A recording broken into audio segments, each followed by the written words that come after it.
comment le sport m'a sauvé mentalement. J'espère que vous allez bien aujourd'hui. On va parler de ce sujet-là. Du coup, moi, j'ai commencé le sport. Je faisais déjà du sport, du coup, quand j'étais petit, du coup, du foot, tout ça un peu. Beaucoup de foot au collège. Ouais, voilà, collège même. Ouais, je crois que c'est au collège que j'ai commencé le foot. Et voilà. Ensuite, par là, j'ai fait avec les potes et tout, on faisait un peu partout. Du coup, les deux mots-clés dedans de cette phrase, c'est le sport et mental. Du coup, les deux mots sont liés et importants pour moi. Et mentalement, pourquoi? Parce qu'en fait, quand par la suite, je me suis inscrit à la salle, quand j'ai commencé la salle, tout ça, le meilleur moyen pour moi de devenir fort mentalement par soi-même. Après, voilà, j'ai bien dit par soi-même, c'est-à-dire par la volonté de faire par nous-mêmes. Du coup, c'est le sport, parce qu'on peut aussi devenir plus fort mentalement par la vie, la difficulté de la vie. Voilà, hein, il y a des pays où c'est la guerre, etc. C'est sûr que tu deviens plus fort mentalement, logiquement, quoi. Alors que là, on va parler du fait que on essaie de devenir plus fort mentalement grâce au sport. Voilà, du coup pourquoi? Parce qu'en fait quand tu fais du sport, déjà il faut être discipliné. Tu peux pas venir à la salle une fois par semaine, enfin si tu peux, mais voilà, si tu veux vraiment un but et que tu as un objectif à atteindre, tu es obligé d'être discipliné. C'est-à-dire que tu peux pas ne pas être discipliné, et du coup pour être discipliné, ça passe par le mental en vrai. Oui. Parce que si t'es pas bon mentalement, si t'es pas discipliné dans ta tête, physiquement tu vas pas le suivre. Ouais.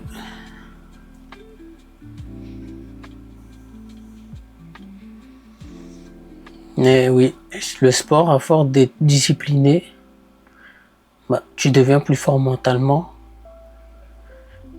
Et même que pour pousser plus à la salle, par exemple, si tu es au développé couché, je sais pas, tu es à 60 kg et que tu veux passer à 100, il faut que tu continues à t'entraîner 60, après 70, 75, 80, etc. Ça prend des mois pour arriver à 100. Et ça, c'est grâce au mental. En gros, grâce au sport, tu deviens plus fort mentalement. Ouais, je pense que le sport, c'est un des meilleurs moyens de devenir plus fort mentalement dans la vie, parce que si tu es plus fort dans la vie, si tu es plus fort mentalement grâce au sport, déjà si tu es discipliné dans le sport, alors que tu es fort aussi mentalement, c'est lié. Tu peux pas être discipliné au sport et ne pas avoir de mental. C'est pas possible. Tu vois, parce qu'après il y a tout ce qui rentre en compte autour, comme le fait de bien manger, de bien dormir. Donc tout ça, ça permet aussi de devenir plus fort mentalement.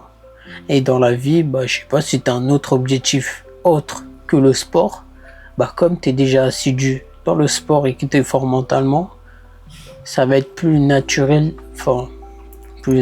oui, et moins difficile d'être fort mentalement dans un autre domaine hors sport. Je sais pas si tu as un autre projet dans la vie, ou je sais pas, qui est pas lié avec le sport, tu vas être plus fort mentalement. Du coup, pour moi, le sport, ça m'a permis d'être plus fort. En gros, ça m'a sauvé mentalement, parce que si j'aurais pas fait du sport, j'aurais pas acquis cette discipline, ce corps-là, cette façon de penser, cette persévérance, cette envie de me surpasser, de devenir meilleur physiquement, mentalement, et d'être en bonne santé, parce que le sport aussi, ça permet d'être en bonne santé. Ouais. Du coup, pour moi, le sport, c'est l'un des meilleurs moyens qui regroupe tous les bienfaits pour le mental aussi. Donc, en fait, ça va de pair, pour le physique et pour le mental. Et c'est très bénéfique. Non seulement sur le long terme, hein, ça a été prouvé, hein, voilà les études qu'on voit, que le sport, ça permet d'avoir une expérience de vie. Comment on dit ça? D'avoir une expérience de vie.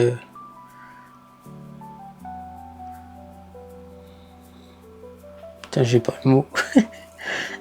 D'avoir une plus grande, voilà, une plus grande expérience de vie. Si on prend le cas, je crois c'est en Asie, je sais plus dans quel pays. Je crois il y a un pays où il y a une île où il y a une population qui a une moyenne d'âge de plus de 100 ans, je crois. Et ça, c'est parce qu'en fait, ils ont des habitudes qu'ils ont instaurées à faire chaque jour. Mais c'est des trucs simples, hein. Ils ont pas ils soulèvent pas du 100 kilos, hein.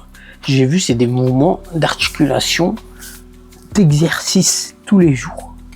Je sais plus, ils font quoi exactement, faut que je revoie. Et cette habitude permet de toujours garder le corps en mouvement et pas que ça rouille. Je pense que notre corps, il est comme le fer.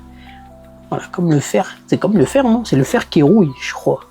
Je sais plus c'est quelle matière, hein, mais on va dire que c'est le fer. Du coup, si notre corps c'est comme le fer, le fait de ne pas entretenir chaque jour, il se rouille. Et c'est pour ça que plus le corps rouille, plus mentalement tu vas rouiller aussi. Donc avoir un corps sain, ça permet d'être bien à l'intérieur aussi et d'être bien dans sa tête aussi, donc mentalement, avoir plus de confiance en soi, à maintenir encore plus cette hygiène de vie toujours bien. Voilà. Je crois qu'il y a une phrase qui dit que le reflet de l'extérieur reflète l'intérieur, un truc comme ça, que j'aime beaucoup. Mais je sais plus, après ça c'est à voir, hein. Peut-être l'intérieur aussi ça reflète l'extérieur. Par exemple, je vais prendre un exemple, voilà, que j'ai vu au loin. C'était un mec qui fumait et il a fini de fumer sa cigarette et comment on appelle ça? Et ce mégot de cigarette, il l'a jeté par terre. Et là, à ce moment-là, dans ma tête, ça m'a dit un truc, ça m'a dit déjà que lui, il détruit de l'intérieur son corps, parce que fumer, ça tue, les poumons, etc. Et en plus de ça, le mégot, il jette par terre, dans la rue. Donc il détruit aussi l'extérieur, donc la planète.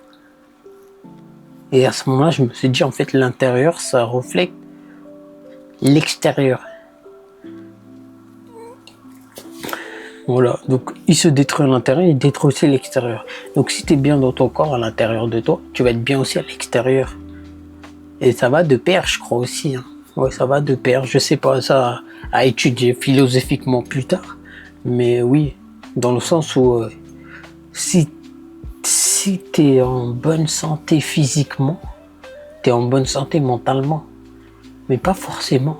Peut-être qu'il faut aussi être bien, bonne santé mentalement pour être bien physiquement aussi, non? En vrai, ouais, hein, je sais pas, je crois que ça va de pair. Je crois que ça reflète pas, je sais pas à voir. Parce que, en fait, il y a des gens, ils sont en bonne santé. Quand je dis en bonne santé, ils sont pas obèses, ils sont normaux, ils ont un corps normal, mais mentalement, ils sont pas bien. Par exemple, il y a des gens qui veulent, qui ont des envies, comment on appelle ça? De quitter ce monde-là, par exemple. Voilà, je vais pas dire le mot, mais ils veulent quitter tout le monde-là, c'est-à-dire ils sont pas bien mentalement. Mais pourtant, leur corps, il est pas si mauvais, ils sont pas obèses, ils sont normaux. Donc, je crois que ça va de pair et que les deux, ils doivent avoir un équilibre entre physique et mental. Ouais, je pense que les deux, ils doivent s'élever en même temps et pas un qui s'élève plus que l'autre. Je sais pas si vous voyez ce que je veux dire. Genre, si tu es bien mentalement, tu peux être bien physiquement.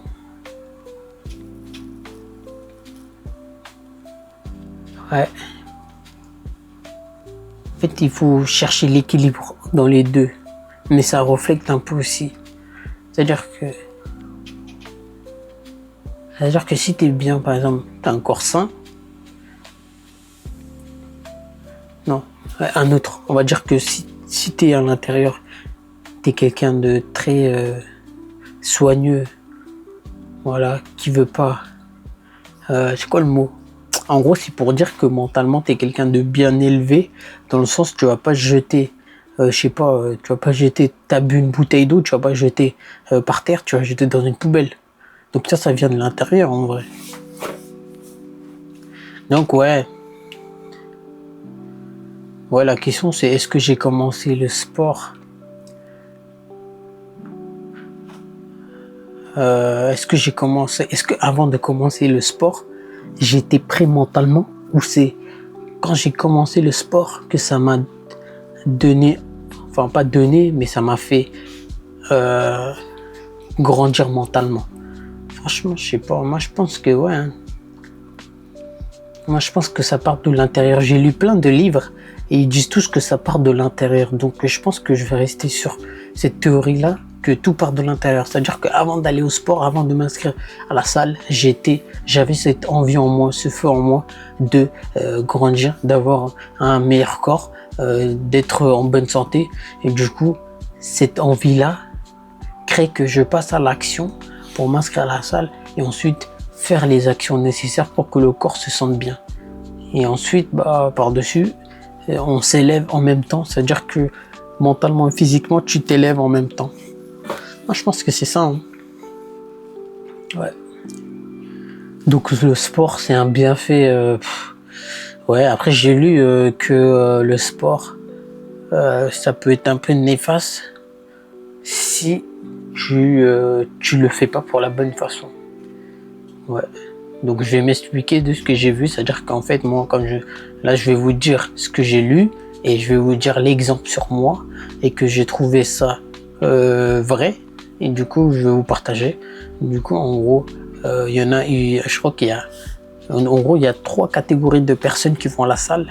Du coup la première catégorie c'est des gens qui vont à la salle par un manque, ils ont un manque en eux d'estime de soi, etc. Du coup tu vas à la salle donc devenir plus fort ou tu vas avoir plus de muscles et tout, etc. Pour étant, tu vois, ton corps physique il est sain, du coup c'est pour combler un manque intérieur. Après le deuxième c'est, j'ai oublié c'est quoi, mais c'est un peu des deux, genre un peu un manque, un petit manque et en même temps tu vas être en bonne santé. Et la troisième catégorie c'est des gens ils vont juste à la salle pour être en bonne santé, vraiment. Voilà, ils vont juste à la salle, ils n'ont pas besoin des gros muscles et tout.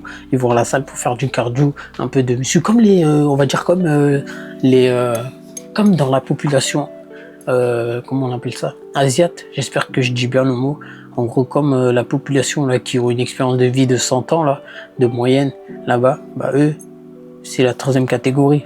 Ils cherchent pas à avoir des gros muscles, ils cherchent pas à combler un manque. Eux, c'est leurs habitudes à eux pour être en bonne santé. Ça fait partie de la vie, c'est un mode de vie de faire des exercices tous les jours pour le corps. Voilà, l'articulation, exercice, tout ça. Le corps, c'est ton véhicule, tu fais des exercices tous les jours. Ouais, voilà. Du coup, moi, je me suis comparé ça par rapport à moi quand je me suis inscrit à la salle, je crois que c'est il y a 5 ans. Il y a 5 ans, on va dire qu'il y a 5 ans, quand je me suis inscrit, oui, c'était par un manque d'estime de soi, de confiance en soi, pardon.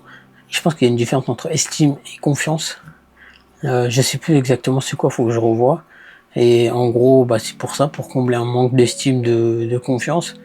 Et maintenant, après, j'ai dû arrêter la salle pendant 2 ans. Oui, j'ai arrêté la salle pendant 2 ans que j'ai pas pu laisser tomber. Mais j'ai toujours aimé faire du sport, donc j'ai essayé de caler par-ci par-là. Hein. C'est-à-dire que je faisais une séance chez moi, mais une fois par mois. Voilà, hein. Donc c'était pas ouf.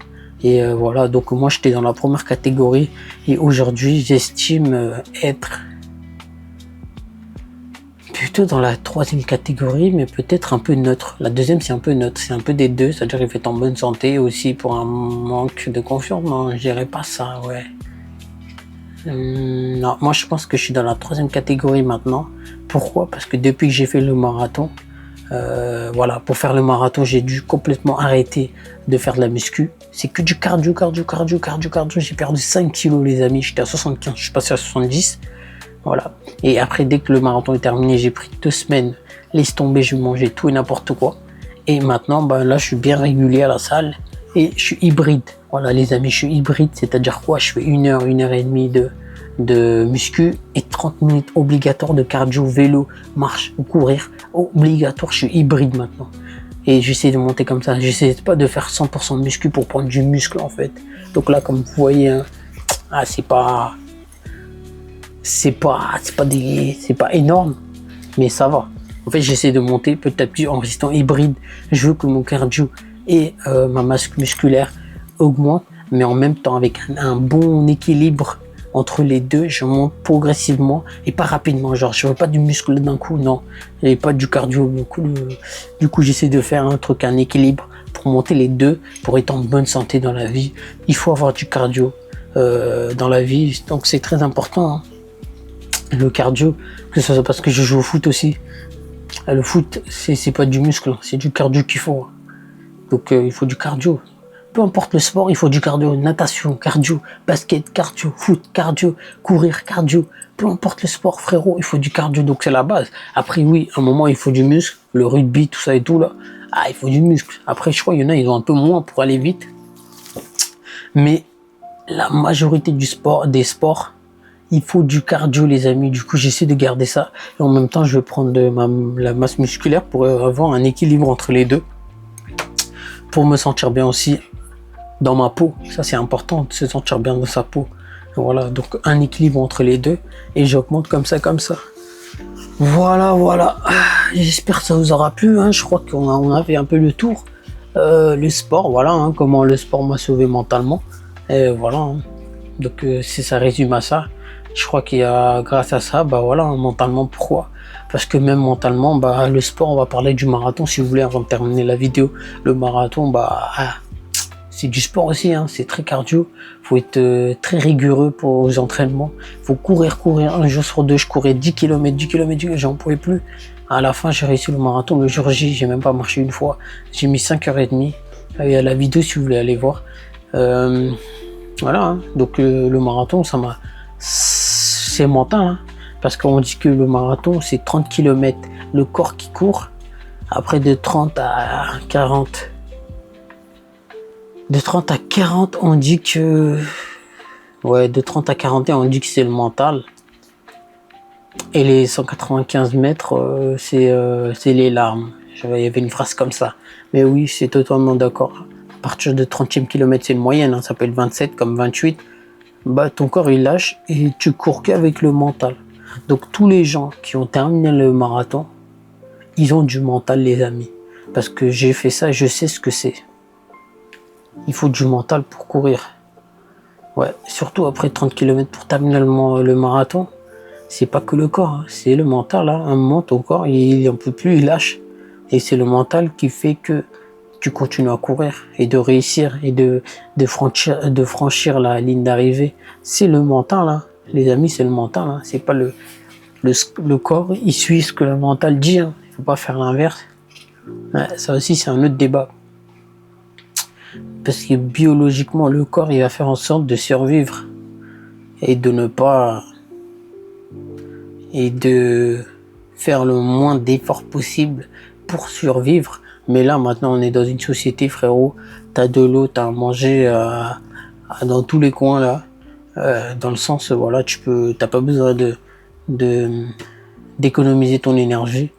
Et c'est pour ça, c'est un geste naturel du corps de survivre, d'être fainéant. On dit que être fainéant, c'est mauvais, mais en gros, c'est biologique. C'est comme ça, il faut juste surpasser. Voilà. Donc, le sport, bien sûr, ça aide mentalement à 100%. Voilà, tu t'engages. Le sport, bah oui, ça permet de te surpasser, de devenir plus fort mentalement. Par soi-même, hein. Je parle de soi-même, de s'engager soi-même. Hein. Je parle pas de la vie qui te force à devenir mentalement. Voilà, c'est autre chose, les amis. Hein. Faut pas mélanger. Là, c'est le sport que tu fais par toi-même. Donc, quelque chose que tu fais par toi-même pour devenir plus fort mentalement. Et l'autre côté, c'est la vie qui te force à devenir plus fort mentalement parce que tu n'as pas le choix. Là, tu as le choix, mais tu fais le choix de te surpasser comme le sport. Et je crois que c'est l'un des meilleur moyen de devenir plus fort mentalement qui va te permettre de garder cette mentalité, ce mental d'être fort pour la vie aussi. Donc c'est un bienfait. Donc c'est comme si tu t'entraînais pour la vie. Voilà, dès qu'il va t'arriver quelque chose de grave dans la vie, bah comme tu t'es entraîné avec le sport à être fort mentalement, bah tu auras plus de facilité à franchir, à traverser tes difficultés dans la vie. Voilà. Donc les amis, on a fait le tour, ça m'a fait plaisir aussi de parler. Voilà, du coup c'est l'épisode 2. L'épisode 1, c'est pourquoi j'ai décidé de ne plus attendre. N'hésitez pas à aller voir. Donc ça va être une série de vidéos que je ferai. J'aime beaucoup parler comme ça de tout, voilà, des idées. En gros, c'est ça, c'est tout ce qui se passe par ma tête, je le dis. Donc il n'y a pas d'ordre. Voilà, il n'y a pas d'ordre. Donc il y a des exemples, il y a des idées, il y a des conseils qui sortent comme ça de ma tête et j'ai envie d'en parler, je parle. Il n'y a pas d'ordre. Voilà, il n'y a pas d'ordre. Je crois que j'ai fait le tour. Donc s'il y a des choses qui me reviennent, je raconterai ou je le dirai dans la prochaine vidéo. Voilà, je crois qu'on a fait le tour, ça m'a fait plaisir. Donc les gars, n'hésitez pas à mettre un pouce bleu et de vous abonner. Et du coup, faites du sport, ça vous aide mentalement pour le sport et pour la vie. Voilà, tout simplement. À la prochaine pour une nouvelle vidéo les amis. Ciao!